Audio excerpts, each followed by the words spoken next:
All right, Ryan Sayers here, head football coach at Columbus Northland High School. At the bottom of the first slide, you'll see I have my Twitter handle, Coach Sayers 50. We post a lot of stuff on there. We're posting our meet the new coaching staff for Columbus Northland. We post a lot of our workouts. We do a lot of stuff. We're trying to make build this culture here to a championship culture, and that's what I'm going to be talking about a little bit today. Just since we're a city school, it's a little different over there. And building a culture and being a new head coach, changing a culture is one of the things that's a very big challenge for us. But I think we're doing a good job because we're following these steps. And I'm going to get into that with my slides. So we'll get going here. I'm from Youngstown, Ohio. I played at Austintown Fitch. I went to Ohio Dominican University, played there for 4 years. Then I was at Pickerington North as defensive line coach and co-defensive coordinator for 2 years. Had a fantastic job there. We had a great coaching staff, had an amazing head coach. Nathan Hillerich does an amazing job, who also, does a lot for me, and helps me out through this process of becoming a new head coach, and as well as being a young head coach. He became a head coach at 24 as well. So, he's kind of helping me out here, getting the program rolling, and helping me build the culture, and everything. So I think the best thing is coming from a program like that where we were very successful in everything that we did, and it was such a rich culture over there. I'm able to carry it over to Northland, as well as we got Chris Roberts, our offensive coordinator, came from Liberty, who is another guy that also has done an awesome job for us, and he came from a rich culture, and at Olentangy Liberty under Coach Hale, who's a legend in Ohio at coaching. And then all our other our assistant coaches are all just phenomenal guys. So we're just working hard to build this culture, and that's what I'm going to get into today and how we're doing that and what it looks like for us. So first, we want to talk about the three core values of that the Vikings live by. One is attitude. That's our number one thing. Attitude is something you can control every day. And then number two is relentless effort, and that's on and off the field. And I'll get more into that on that slide, but you got to make sure that that's consistent too. So all these things that we talk about have to be consistent. You have to do everything consistent day in and day out. So for attitude, our first thing is, I always preach this to our players. It's our choice to control our attitudes day in and day out, coaches and players. Every day that we come in, you have to have a good attitude, and football is a great way to clear your mind. Once you get in that weight room, or once you cross that line, everything goes out the window for the day. You can just start getting after it, and you focus straight on football, but also in the classroom. You have to have a good attitude going in there in the classroom. And as for me, I'm a teacher as well, and you have a kid that has a good attitude, and even if they're struggling and need a little bit of help, you're going to tend to help that kid a lot more because they're coming in with a good attitude and they want to learn and they want to do the right things. And that's the same with coaching. You want all your players to want to learn more, want to come in every day with a good attitude. And it's about positivity, because positivity is contagious. When you look at it, that's just like winning. A winning culture is contagious. Everything builds around positivity. If you're able to build a positive culture in your program, and have everybody positive, your coaches, your players, and the community, the staff in the school, and everybody positive, excited about what you're doing, and that's part of your attitude, is making it exciting and everything. It's just contagious, and everybody's going to be able to feed off of that. And attitude is kind of built more during the off season. Your off season program and training, we really get after it in the weight room, kind of change the weight room attitude around a lot. Before this Corona pandemic happened, we were in there getting after it. And I have a coach on my staff that came from Ohio Dominican with me, and he was my defense line coach. He also coached in West Virginia for the Hurricanes. And, he got 10 weight bars donated to our program because we were, being in Columbus City, you don't have a lot of funding. So we're trying to find multiple ways to build our program as well as build our culture there, and make sure that everything is ran as a first class program. And our attitude in the weight room changed to where our kids were just walking around, and weren't used to what we expected from them. So it got a lot better, and we went from 8 kids my first day there when I walked in the weight room, and I was like, holy cow, 8 kids, this is crazy, So we started going into the hallways, recruiting kids, talking about to our kids, like, hey man, come out, it's a new program, it's new coaches, it's going to be different, our attitude's different, it's all positive energy coming from all our coaches. And then there started becoming a buzz throughout the school through the teachers and everything, going into the teachers' classrooms and expressing them, I'm a guy that's, school works first, everything, we're student athletes first. So we're building that attitude in the off season of attacking each day, being able to attack the day in the classroom. And once we get to football, and the weight room, we started playing music, and they never had music in the weight room. And we started, playing what the kids wanted, you know what I mean? And we started getting the kids to have a great attitude and want to be there. The kids need to want to be there and to get after it and get the most out of them. And live by what you preach is one of the biggest things that, I always say is, we got to live by what we preach. The coaches, we got to make each other better. And we always use this quote, iron sharpens iron as man sharpens man, and we're always making each other better. That's why it's great to do these podcasts. It's great to do these little clinics online while we all have this time at home right now, because we're just making each other better as coaches. The coaches family is so strong out there in this world. And, that's what we're trying to expect from our kids. Our kids need to make each other better in the weight room. We compete day in and day out in the weight room. Everything's a competition. We changed the racks in the weight room to where they're facing each other. So the kids are looking at each other when they're lifting, they're seeing each other struggle, and they're seeing that they're going through this together, so that they're all in it together, and then they can see across, hey, he has 5 more pounds on the bar than me. Let me throw that on there, and it's just getting more out of your kids, And for us, one big thing from Coach Roberts, our offensive coordinator, he came from the military. He kind of gave me this one, inspect what you expect. You need to, know what you want out of your kids, and you need to inspect what you want and why you want them to do it and how you want them to do it. And then you can expect it from them.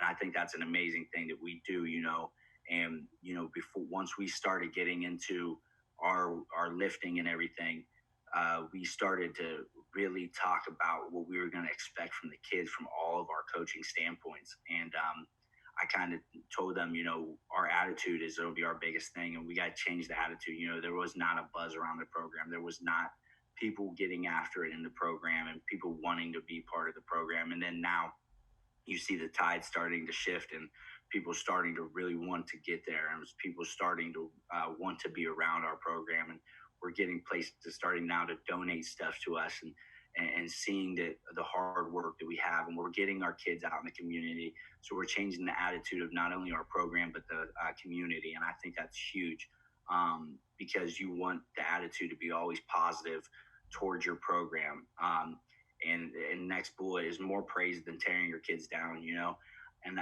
I kind of, my first year coaching, I was really hard on our kids, and really was getting after them and stuff. And then I had to step back, and think, wow, I need to praise these kids more. You need to shine more light on their good things that they're doing, so other kids will see that. And I think that's a huge thing also in the classroom as a teacher.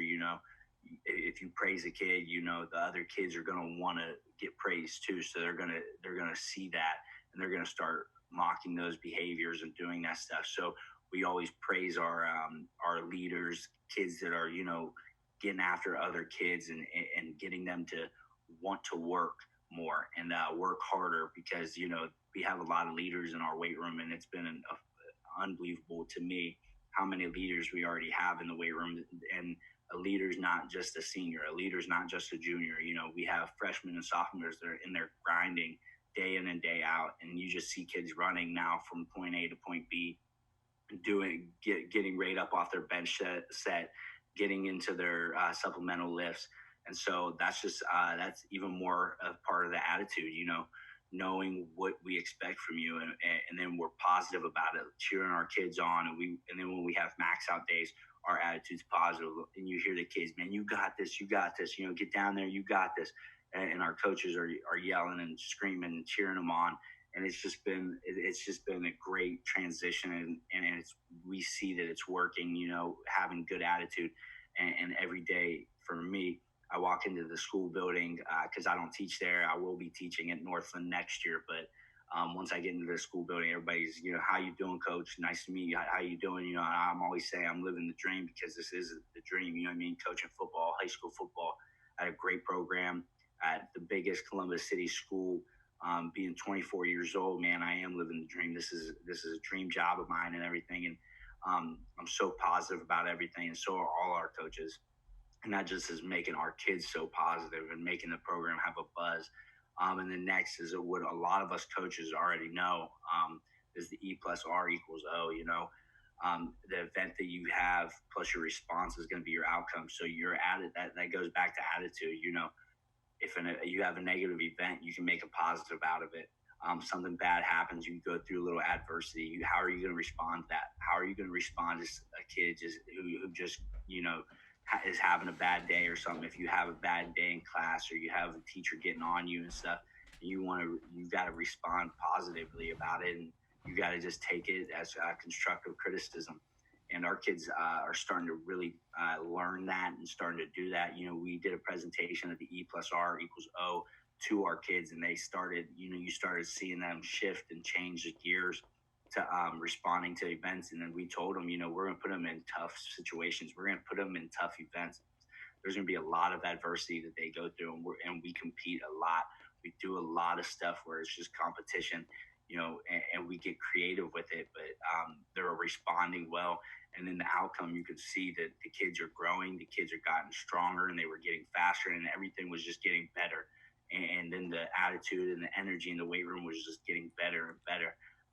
The event of getting a new coach, a new head coach that was young, they could have responded negatively. They could have not wanted a new coach. They could have, just cashed it in and not wanted to be there.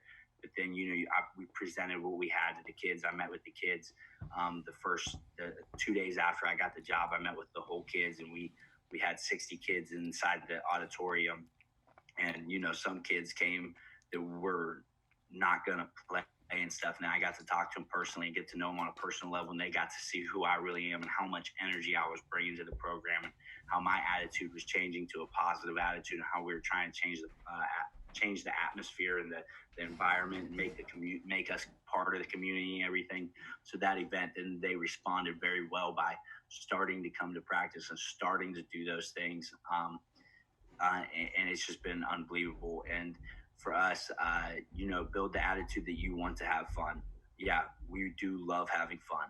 And I tell our kids that the weightlifting's going to be fun, but you're going to compete every day. And to us, winning is everything. And I live by that. I want to have fun, but winning is everything. Because I want you to show me someone that has had fun losing. I've never had fun losing. So winning's everything. Because if you aren't winning and you lose, you can't have fun. I don't care if you had, and I tell our guys, I don't care if you had 300 yards and 4 touchdowns in a game and we lost that game. We still have a loss in our record column, and that means it wasn't fun for some of our kids, and it needs to be fun for everybody. And our winning is going to be contagious. So winning is everything for us, and that needs to be our attitude. That winning is everything, and that's when you start to have fun. So you need to start winning before you have fun. You have to win ball games to have fun, and I cannot stress that enough for our guys, because I know for me, even at Ohio Dominican or even high school, I could have had the best game of my life, but if we lost, we still lost. We're still a loser at the end of the day. And we want to be winners. And that's what our attitude needs to be, is that winning is everything. So we'll go on to the next thing, and that leads kind of into relentless effort on and off the field. You have to make it clear to your players and coaches what relentless effort looks like, and have your coaches demonstrate it, because it comes from the top down. And for me, I kind of showed them that that I was going to attack it relentlessly. I went in, cleaned the entire weight room, painted the locker room. We started to just get after it relentlessly. And, I started to be in the hallways more. I started finding ways to get out of my school where I teach at a little bit early so I could be over there talking to those kids. I went down to the middle school, talked to the middle school kids, and we were just relentlessly getting after it. And then I told our coaches, we have to do this every day in and day out. We need to relentlessly attack every single day, just as we expect our players to. And when we get in the weight room, they see the energy coming, and we're relentlessly attacking everything. The coaches, we started meeting once I got the head coaching job and got the coaching staff together. I met with everybody. We've been meeting offense and defensive wise, relentlessly attacking it. You can look at all our huddle hours. Every one of our coaches has 5+ hours on huddle. And that just shows that we're getting after it. And then I also tell our coaches, relentlessly attack your teaching job or any job that you have. We have some guys that aren't just teachers, but in the classroom, I take my job very, very seriously as a special ed teacher, and relentlessly attacking what I do in the classroom and my teaching in the classroom, just as I would on the football field. For us, for the kids, relentless effort for me is just getting, running everywhere in the weight room to your next set, on the field, 2 water breaks. So once we cross that white line, there's no walking anywhere during practice. I never want to see a kid walk. I never want to see helmets off unless you're taking a water break. And then when you're, in the weight room, we have a chain link fence. So I tell them, once you cross that chain link fence, it's game time. It's time to roll. You change your attitude and you relentlessly attack this day and you get after it. Every rep, every set is you need to be relentlessly attacking it. So that's part of what we do with our kids. And then study tables mandatory 30 minutes before every single lift. And we do mandatory grade checks at least once a week. Being in Columbus City, I got there and I checked. The first thing I checked their grades. I checked every single one of our kids' grades, and it was upsetting to see. But I was there for 4 weeks before we got into the pandemic, and we had study tables every single day, 30 minutes before every single lift. And if you did not come to study tables, I did not let you lift. And that was just how it was, because I needed our kids to relentlessly attack their schoolwork and be able to get their schoolwork done. Because if your schoolwork's not done, if you're not eligible, who cares about how much you can lift? Who cares about what you can do on the field? Because you're not going to be there for us on Friday night.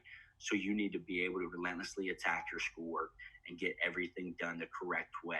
And our grade point averages started going up. I think it was at like a 2.4 or something was our cumulative on the team. And then when I left, it was a 2.8. I had one kid that went from having a 1.5 GPA to having a 2.1 GPA. And it's just amazing to see that progress. And that's why we do mandatory grade checks at least once a week. And I do that every Thursday.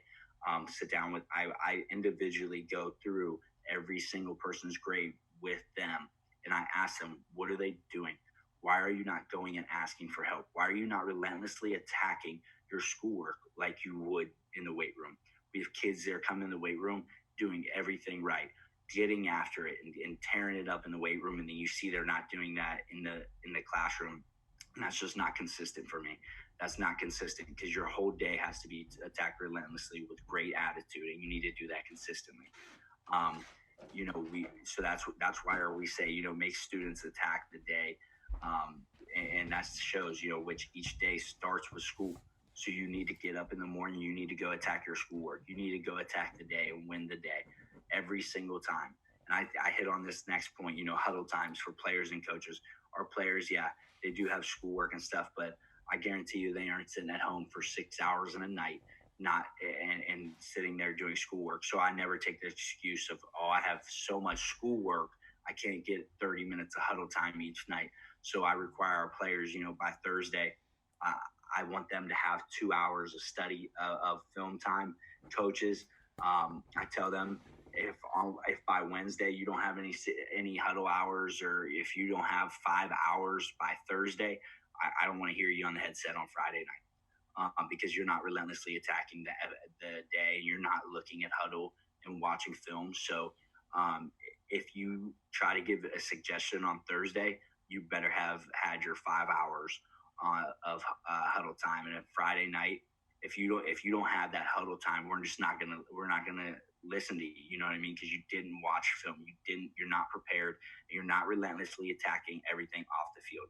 But and then we just again live by what you preach.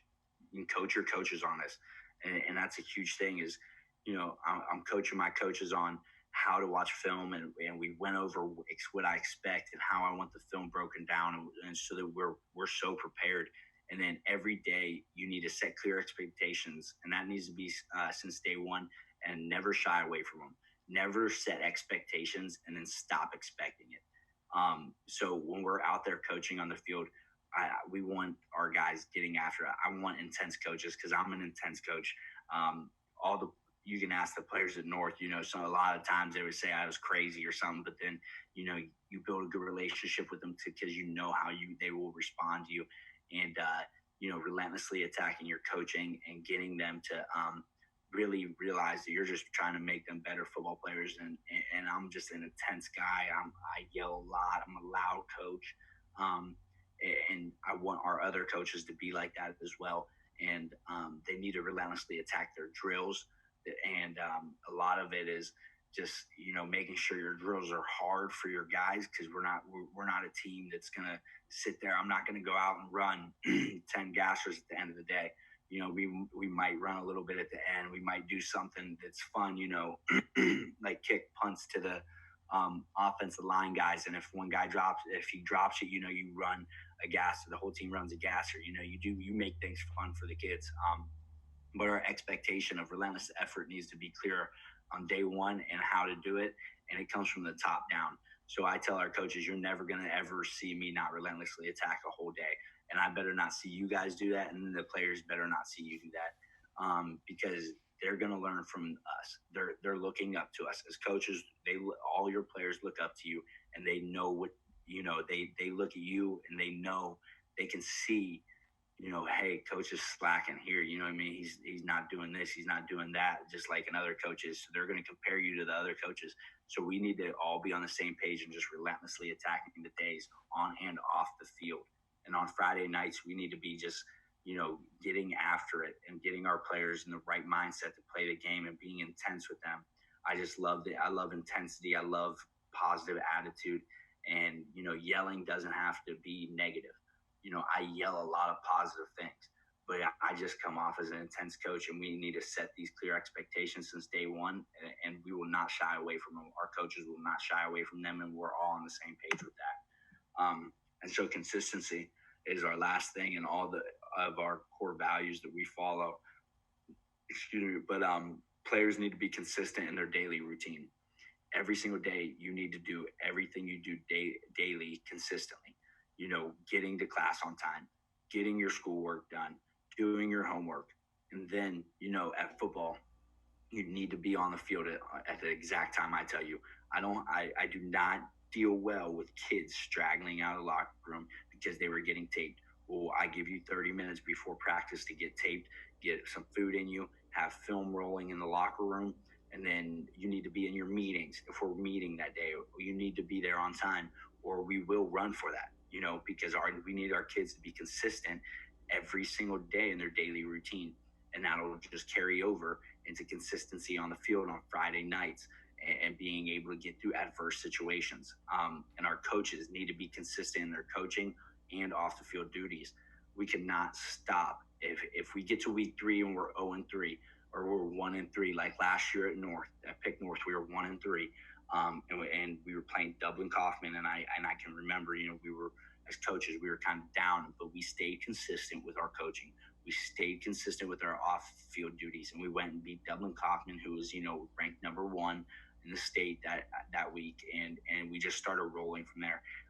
Even if you have an adverse situation, you do everything consistently, day in and day out.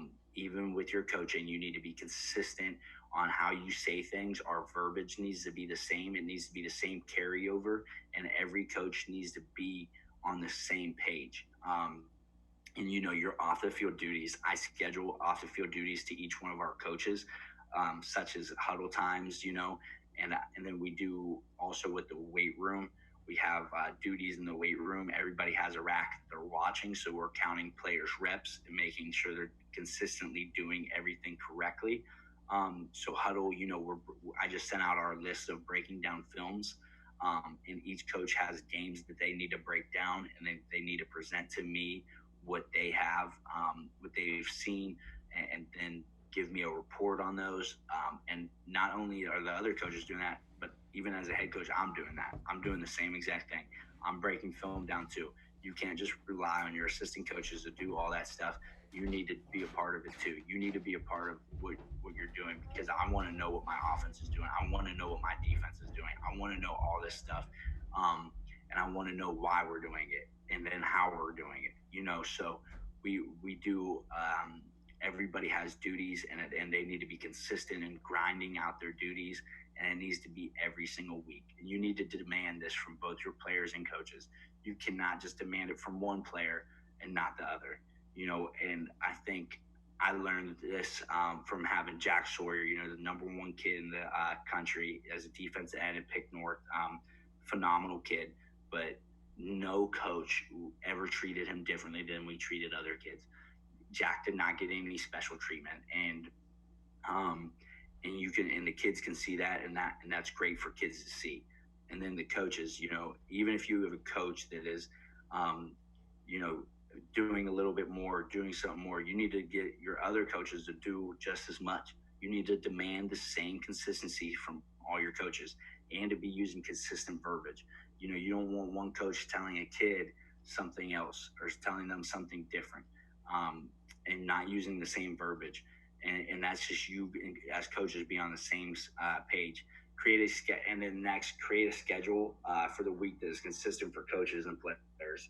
You can't have a schedule where one day, you're 1 week you're doing on Tuesday, you're doing offensive run with a different special team every time, or you need to have that schedule consistent through the year so the kids get into a good routine and get to know what they're doing out on the field. And for us, we're going to present the drills before we go out there, because we're going to meet 30 minutes every day. They're going to do study tables 30 minutes. We'll meet for 30 minutes, and then we'll get out on the field and get after it. So when we meet, we're going to tell them what the drills are. So there's running to every drill, and they know exactly what we expect from them. So we create a schedule for the week that's consistent, and that schedule is going to stay consistent throughout the year, so that the kids know what our routine is. They know what routine is for every week, and kids feed off of that. And I think you see that in the classroom. And the biggest thing is, as a teacher, you see kids need structure, kids need routine, and so that's the same as on the football field. Coaches need to have a routine, and they need to have consistency in that. And their players need to see that, and the coaches need to stay consistent with that schedule, because the players then can stay consistent in their routine, and they can get after it, and they can know exactly what they're doing, running from point A to point B, and then point B to point C, and just so on and so forth, and making sure practices ran smoothly, because we will run through periods. Once I blow the horn, after one period, they need to know exactly where they're going to that next period. So your players need to know what you're doing that day. And then never expect more from your players than what you do your coaches. And that's just, I think, something that every coach should understand. If you expect what you want from your players, what you want to get out from your players, you need to expect more from your coaches. You need to expect your coaches need to watch 5 hours of film as a player only watches one, because they're learning from us. We're the teachers, and they need to see our effort. They're learning from us there as well. Our effort that we're putting into them, they'll give us the same effort at the same time.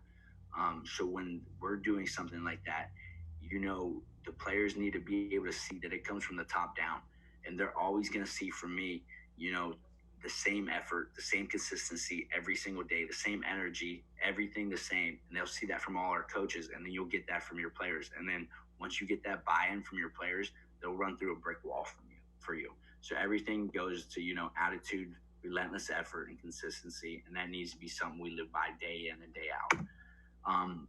The practice plans and off-season training. You want to make practice fun, though. You do want to have fun things in practice. You want to make your drills fun. You always want the players to come back. my one big thing that I live by is that you want the players to say that they get to go to practice, not have to go to practice. Being able to get to go to practice is a privilege. Football is a privilege that you get to play the sport. There's a lot of kids that want to play the sport that can't play the sport because of the different health issues or different, family issues and things like that. So you want practice to be fun to where the kids say, we get to go to practice today. Let's go. We get to go out there and go get after it. Let's go. And not, oh man, I have to go do this. I have to go do that. No, I get to go do this, and we want to make it fun. I learned this next point from Coach Hillerich over at Pick North. One thing he always said is you always want the players to come back. So making practice fun and making them have that attitude of I get to go to practice will make them always want to come back to practice. And that also comes with building rapport with your players to gain their trust. You need to have great rapport. Every coach needs to have amazing rapport with your players so that they want to come back and be around you. You want them to want to be around the coaching staff. So you want them to know you on a personal level. You want them to know you on a level of your family. You want them to know who your family is and everything like that. And you need to know their family as well. And that'll get them to want to come back, and then that'll also get them to want to play harder for you. Once you have great rapport with a kid, and you gain their trust,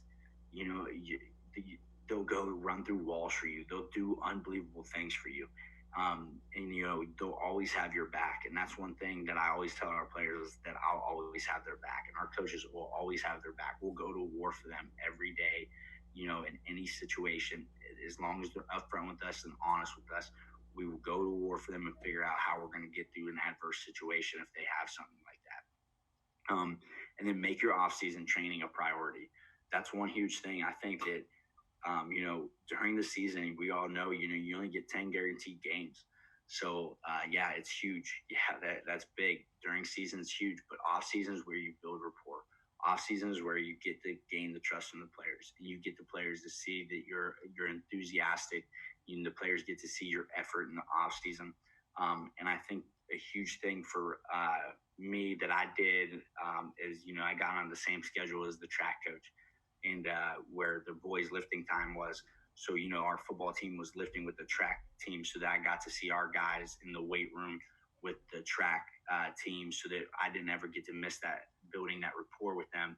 So that's building rapport with staff members and other coaches, and being on the same page as them. And I think that's huge. And if you make that a priority, your off-season training a priority, then the kids will buy in way more to the in-season stuff, and they'll be more prepared. And, once you have their trust in the off-season, once we get to that regular season, they're going to understand what our effort is and what we really want from them. And they're going to understand, our expectations. And then they're going to relentlessly attack each day consistently. And then practice plans need to be ran smooth.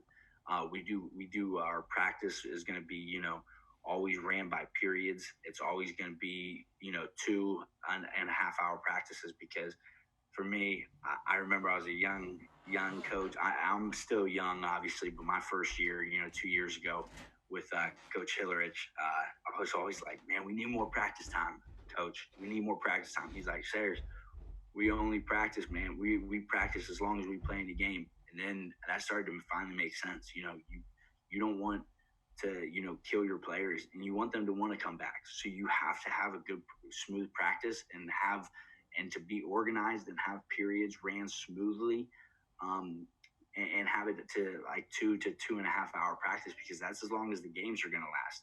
So that's how you're going to get the best out of them in those game situations too, is because you're going to practice how you play. And being organized and having it ran smoothly, the kids will see that, and that'll carry over into the game to where, they're running on and off the field. They're organized. We're organized as coaches, and they're organized as players, knowing exactly what we expect and what we want to run and everything like that. And that just comes from practice throughout the week. And then you might run into situations where, hey, there's soccer later on like at the end of your practice, so you got to move to a different field and practice on it. Or there's rain, and you can't get out there on the grass for that day because we don't have turf. We don't have that ability to have turf, and we don't want to tear up our field during a practice. So we got to be able to schedule the gym. So that's why I say have a plan A, B, and C. You need to always be prepared for different situations that are going to come up. And, that's just one thing that I think every coach needs to do is have a plan that's an A, B, and C, so that you never get into a situation where, oh crap, well, I just don't know what to do. You should always know what to do. You should always know what your next steps are going to be. And then for me, being a new coach, how to gain players' trust as a new coach is huge. Because I want them to trust me. I want them to know how I'm going to be and trust that I'm going to give them everything that I have. So you need to show them that you care about them more than just a student or a player. I want to know them as a person. You need to know them as a person. You need to know what their why is. Why are they doing what they doing this? Why are they out here for football? Do they just love the game? Are they doing it just for mom and dad? You got to get to know them. You want to build relationships with their parents as well as family members, brothers and sisters, little brothers and sisters. Like we'll have youth camps and stuff at the school, and those will be, great fundraisers, but those will also be getting to know family, getting to know everybody around that is around them at their household and everything like that. And I think it's huge just to know your player on a different level than, hey, that's my football player, or that's one of my students in my classroom, because you need to know about them and you need to know what they're going through. Because if some kids, they have it tough, especially being in Columbus City.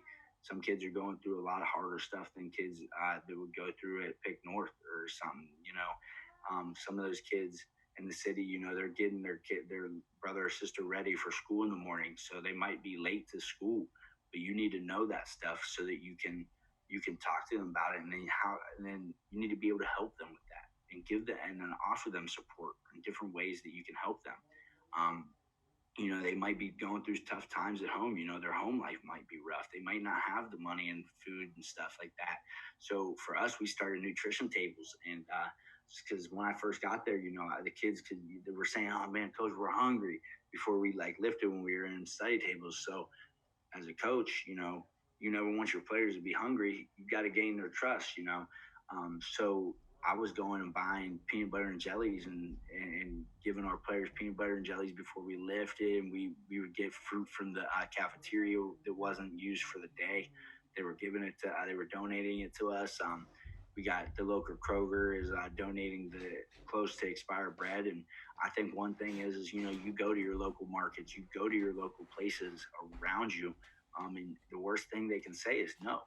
You got to try to get things donated to your program, and the worst thing people can say is no to you, and that's fine.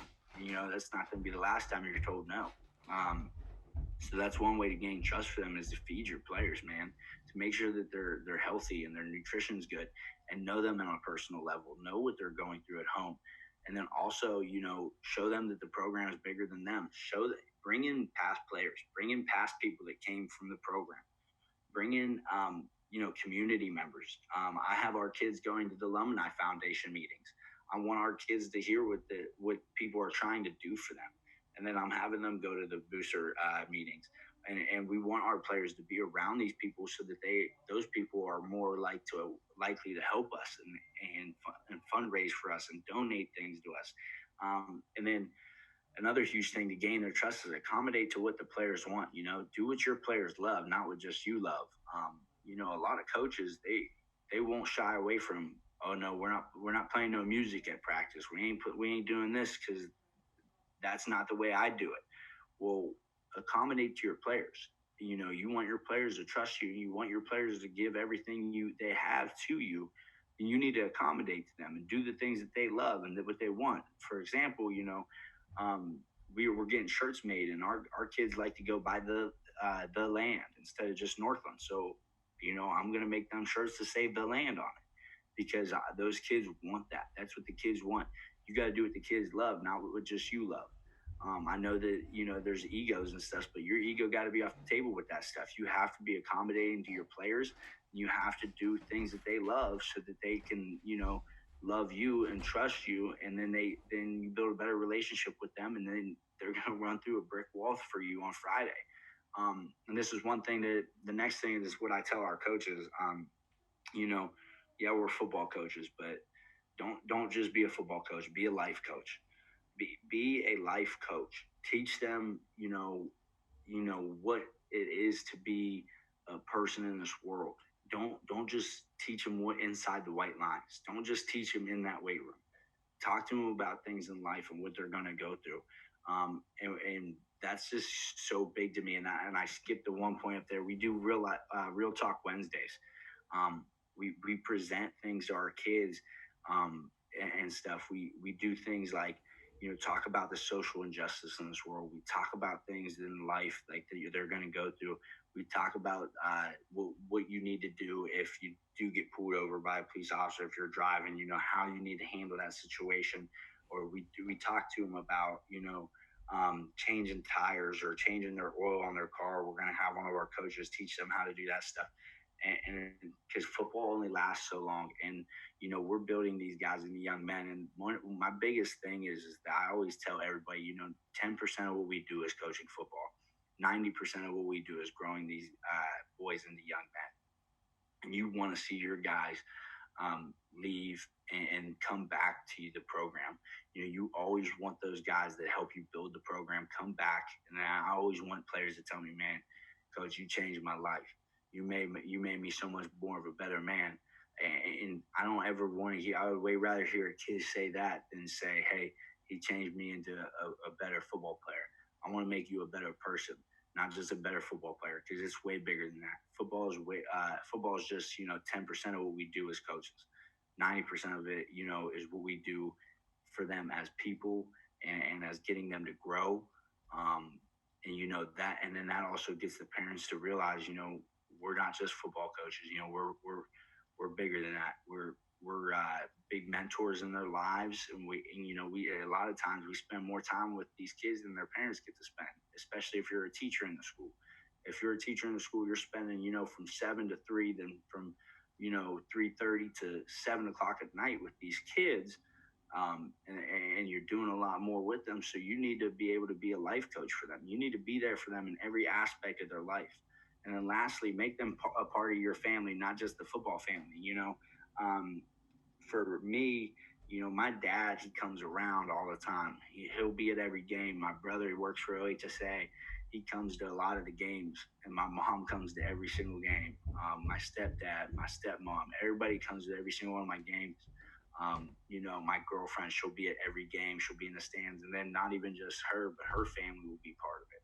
Her family will be coming to every game wearing Northland stuff. And I think that's huge. And I want them to be there. And then when we're doing fundraisers, like when we're at the golf outing, my girlfriend will be there, doing, passing out flyers and doing different stuff with the parents. And then and my parents will be there. And then my family will be like, have teams in the golf outing. And I think that'll just be huge to make your family a part of the football family. You want your whole family to be in there, and I want all our coaches to be like that. And I told our coaches, bring your little kids to practice, bring your wives, bring everybody to practice. I want to know your family too. And then once the players get to meet your family and your players get to see that you have a family and life outside of this, it's just amazing. And I kind of learned a lot. I kind of saw that from Nate Hillerich over at Pick North. I mean, he brings his 2 little kids around, and you see the players just playing catch with them on the side, or you see during water breaks, giving them high fives, seeing them all the time. And, even the coaches, we would play with the kids all the time. It's just amazing having that family aspect around you. And that'll gain trust from your players, is that you trust them to be around your family, so they are part of your family. And I always tell our kids, I don't have kids myself, so you guys are my kids. You guys are every last one of you are our kids, and that's the same as all our other coaches that do have kids. We're all family, and so it's not just the football family; it's one big family. And I think that's the biggest thing to do, to be able to gain trust and be able to get unity through your program, is doing that, and have the community a part of it too, because you want the community to see that. So we'll be doing things like meet the team, and all the families will be there. My family will be there. All our coaches' families will be there. So always just have the community a part of it. Always make it just one big family, not just, okay, I have my family at home and then I have my football family. No, it's all just one family. And then development and growth from coaches. This is another thing, to build a great culture is you always want to grow your players, but you need to expect the same from the coaches. So doing these clinics and podcasts, once I got the message, to be on this podcast, or to do this YouTube video, which I was so thankful for, and so excited to be able to do.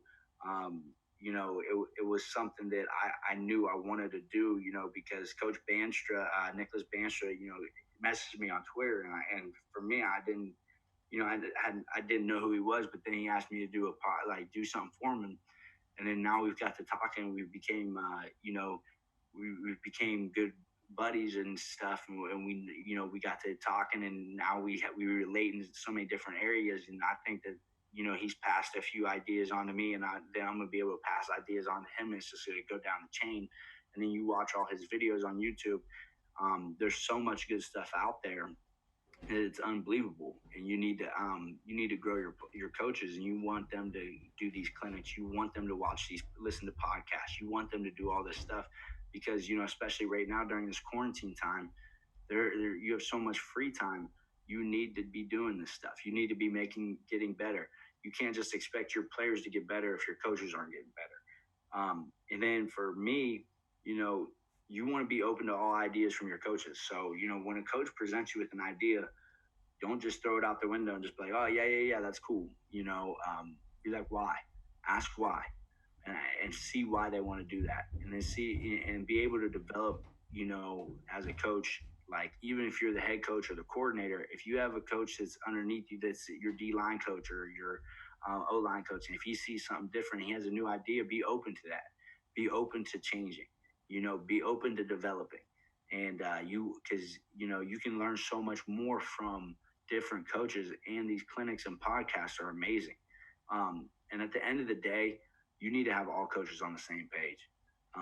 That's just development from coaches and growth. And if you have all your coaches on the same page, everything's going to be so much more smooth. And then, you're going to be able to see, the carryover with your players because your coaches are all using the same verbiage, all using the same language and everything like that. And it's just going to be great for the players to see. And you never want your coaches to get into an argument in front of the players. Yes, coaching is heated. You do have a lot of personalities out there. You have a lot of egos out there. But I told our coaches, all egos off the table when we're at football. Your personality, I want your personality out there. But like, if you have a disagreement, do it behind closed doors. And then before you leave that day, you settle it. You don't just leave on a bad note. You settle it and you figure it out so that at the end of the day, everybody's on the same page.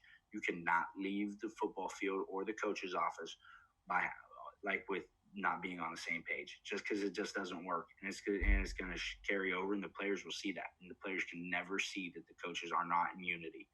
And then demand the same from your coaches what you demand from your players. So just demand, like I was talking about earlier, your relentless effort. Demand consistency from from your coaches. Demand that your coaches get better by listening to clinics and going and doing podcasts or going to clinics. We'll be going to Glacier clinics, and then we went to the high school clinic. We'll be doing a lot of those things, and then the little high school clinics. I know Pick North is going to put on a great one. We're trying to start a Columbus City coaches clinic, and we'll have a lot of coaches there. And I want all our coaches to just continue to get better and better every day. And that's what's amazing about these YouTube channels that Coach Bandstra is doing. Because I watch them each day and I get to see, different ideas. And I've even been able to develop a few different ideas and a few different fronts for defense and a few different offensive things. I've shot to our offensive coordinator, to Chris, about offense that I would like to run or like to look at, building off of the packages that we already have. So you can always just get better. And so you always want to grow as your coaches and everything. So, I mean, that's pretty much it for me there. I'm going to wrap this up. I just wanted to say, my last thing is, just always attack the day relentlessly and just be consistent with what you have and have a positive attitude with your players.